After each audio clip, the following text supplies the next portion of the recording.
राजा परीक्षित ने सोचा कि कलयुग में लोगों को भगवत प्राप्ति सरल बन जाएगी, इसलिए कलयुग को मारा नहीं। कहा हम तुमको 4 स्थान देते हैं, उन्हीं 4 स्थानों में तुम रहना। तो 4 स्थान दिए हैं कलयुग को रहने के लिए। द्यूतम पानम स्त्रियः सूना यत्राधर्मश्चतुर्विधा। ये 4 स्थान दिए कलयुग को। आप लोग सावधानी से सुन लो, ये 4 स्थान कहीं आपके घर में ना आ गए हों। यदि आपके घर में आ गए होंगे तो महाराज फिर बाद में दिक्कत हो जाएगी। बोलो राधे राधे। ये 4 स्थान कौन कौन से हैं? कहा सबसे पहले द्यूतम, जहां जुआ खेला जाता हो वहां पर कलयुग का वास है। उसके बाद में पानम, जहां पर मदिरा का पान किया जाता हो वहां पर कलयुग का वास है। जहां पर स्त्री गमन होता हो वहां पर कलयुग का वास है। और जहां पर अधर्म का आचरण होता हो, जीवों की हिंसा होती हो, वहां पर कलयुग का वास है। ये 4 स्थान दिए, का इन 4 स्थानों में रहना। कलयुग ने कहा महाराज ये 4 स्थान आपने ऐसे दिए कि इसमें कभी कोई सज्जन पुरुष नहीं जाता। कोई एक आध स्थान ऐसा भी दे दो जिसमें सज्जन पुरुष भी भूले भटके पहुंच जाए। तो पुनश्च याचमानाय जात रूप मदात प्रभु ततो नृतम मदम कामम रजो वैरम च पंचमम। जब पुनः याचना करी तब कहा जाओ हम तुमको 5वां स्थान देते हैं, सुवर्ण, तुम सोने में रहना। तो सोने में भी कलयुग का वास है। अब सोने में कलयुग का वास है मतलब, अरे सोने के तो हम लोग आभूषण धारण करते हैं, सोने के आभूषण ठाकुर जी को धारण कराते हैं। और सोना हमारे यहाँ सबसे पवित्र धातु माना गया है, जो हवा से शुद्ध हो जाता है। और यहाँ तक हम आपको बताएं, भगवान ने अपनी विभूतियों में बताया है धातुओं में जो सोना है वो मैं हूं। तो ये सोने में कलयुग का वास कैसे हो सकता है?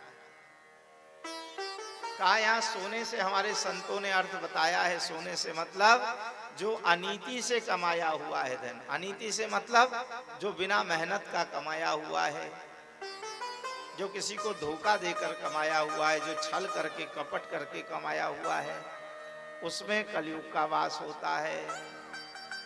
और महाराज वो जो अनीति का सोना है, अनीति का धन यदि हमारे घर में ज्यादा आ गया तो फिर हमारा सोना हराम कर देगा। और अनीति का धन ज्यादा दिन रहता भी नहीं है, ये भी ध्यान रखना।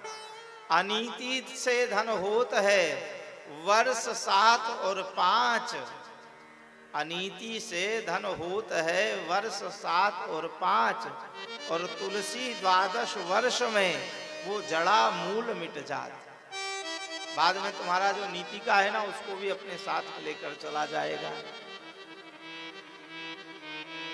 तो जो किसी का दिल दुखाकर, जो किसी को रुलाकर हमने कमाया है, धोखा देकर कमाया है, महाराज उसमें कलयुग का वास रहता है। ये 5 स्थान दे दिए। भागवतकार कहते हैं जो जीव अपना आत्म कल्याण चाहता है वो इन स्थानों पर कभी न जाए। लेकिन एक दिन स्वयं राजा परीक्षित भूले भटके और अपने बाप दादाओं का जो खजाना था महाराज उसको खुलवाया और उसमें से जरासंध का मुकुट निकलवाया, सोने का जरासंध का मुकुट। और जरासंध ने तो जीवन भर जो भी इकट्ठा किया था सब अनीति से ही किया था और उसमें कलयुग का वास था। और आज उसी जरासंध के सोने के मुकुट को राजा परीक्षित ने अपने मस्तक पर धारण किया और उसमें कलयुग का वास था महाराज।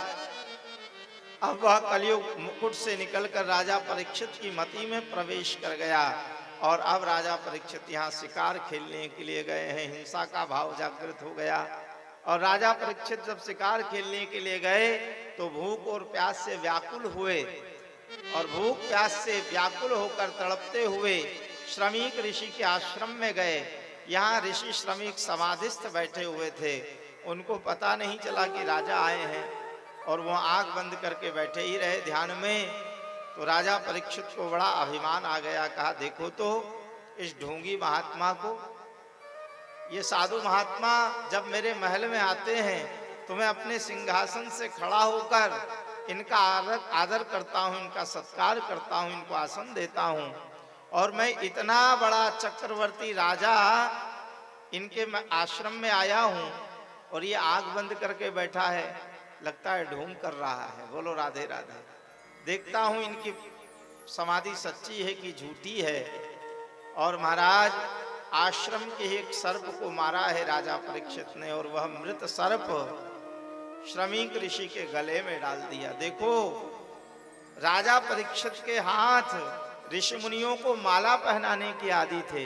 ये राजा परीक्षित तो ऋषि मुनियों का, संतों का, ब्राह्मणों का सम्मान करने वाले थे, लेकिन आज कलयुग के प्रभाव में आ गए, ऋषि के गले में मृत सर्प डाल दिया। अश्वारूढ़ होकर अपने महल की ओर आए और यहाँ पर जाकर किसी ने श्रमिक ऋषि के पुत्र श्रृंगी ऋषि से कहा है, श्रृंगी तुम यहाँ सरिता में स्नान कर रहे हो, देखो तुम्हारे बाप की क्या दशा हुई है। अभी राजा आया था और तुम्हारे पिता के गले में मृत सर्प डाला है। सुनते ही श्रृंगी ऋषि को बड़ा क्रोध आ गया। कहा, अच्छा राजा ने ऐसे अधर्म का आचरण किया।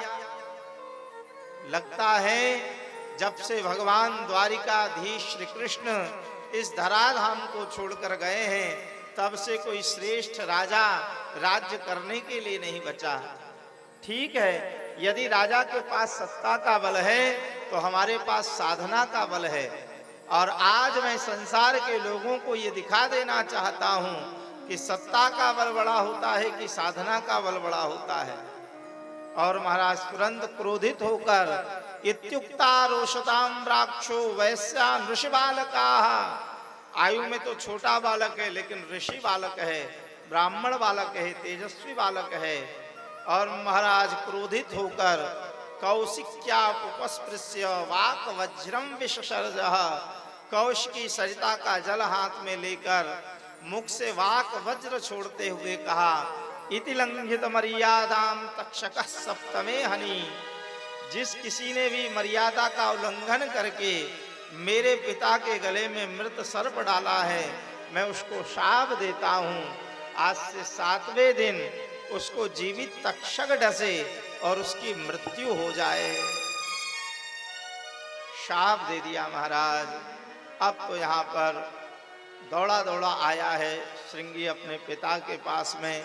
अपने पिता के गले में मृत सर्प देखकर मुक्त कंठो रुरोदः, जोर जोर से रोने लग गया श्रृंगी। तो पुत्र रुदन में ऋषि की आंख खुल गई। बोलो राधे राधे। कहा, अरे बेटा क्या हुआ, क्यों रो रहे हो?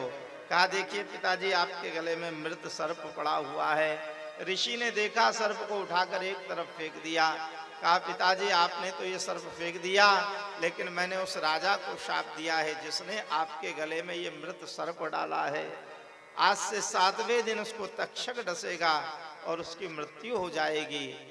और जब पता चला कि ये काम राजा परीक्षित से हो गया है, तब तो श्रमिक ऋषि ने बहुत हाहाकार किया। अरे बेटा तूने ये क्या कर दिया, तूने इतने छोटे से अपराध के लिए इतना बड़ा दंड दे दिया, मृत्यु दंड दे दिया। अरे बेटा, दुष्ट कलयुग को दंड देने वाले हैं राजा परीक्षित। जब से राजा परीक्षित इस धराधाम को छोड़कर चले जाएंगे, तब से तो कलयुग का प्रभाव बहुत बढ़ जाएगा। बेटा तूने ये क्या कर दिया, तूने तो हमारी रक्षा करने वाले को ही मिटाने का काम कर दिया। लेकिन अब क्या हो सकता है, शाप दे दिया। ब्राह्मण का शाप तो मिथ्या हो नहीं सकता महाराज। लेकिन जाओ राजा परीक्षित को कम से कम अवगत तो करा दो, ताकि वो अपनी मुक्ति का कोई उपाय खोज ले, अपनी मुक्ति का कोई उपाय कर ले। और महाराज यहाँ पर ब्राह्मण बालकों को भेजा है। और राजा परीक्षित भी जैसे ही अपने महल में आए, अपने मस्तक से वो मुकुट उतारा। मुकुट के उतारते ही कलयुग का प्रभाव दूर हो गया। तो भाव तो बड़ा विशुद्ध है, भाव तो बड़ा निर्मल है इनका। तुरंत याद आ गई बात का, अरे अरे आज मैंने ये क्या कर दिया। आज मैंने एक ऋषि के गले में, एक संत के गले में, एक ब्राह्मण के गले में मृत सर्प डाला। मैंने राजा बनकर इतना बड़ा अपराध कर दिया, मुझसे इतना बड़ा अपराध हो कैसे गया। मैं इस राजगादी पर बैठने के लायक नहीं हूं। तुरंत भगवान के मंदिर में गए हैं।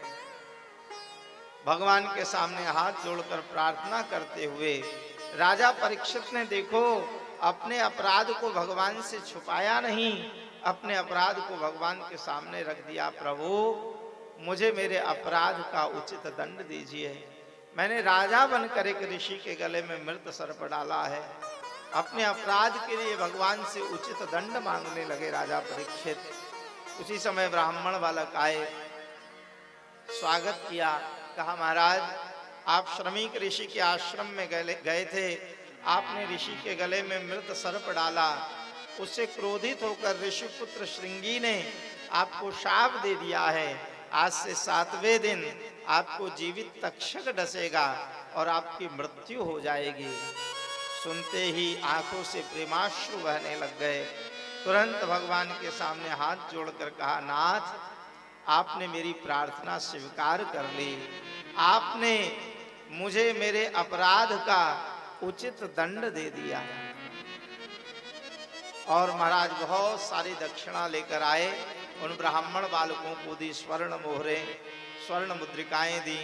उन ब्राह्मण बालकों को आश्चर्य हुआ, कहा महाराज हम आपको मृत्यु का समाचार सुनाने आए हैं और आप हमको दक्षिणा दे रहे हो। बोले हाँ, ये और ले जाओ, और ले जाकर ऋषिपुत्र को देना और उनसे कहना कि उन्होंने मुझे शाप नहीं दिया बल्कि होने वाली घटना से पहले ही मुझे अवगत करा दिया। अरे महापुरुषों के मुख से तो वही बात निकलती है जो होने वाली होती है।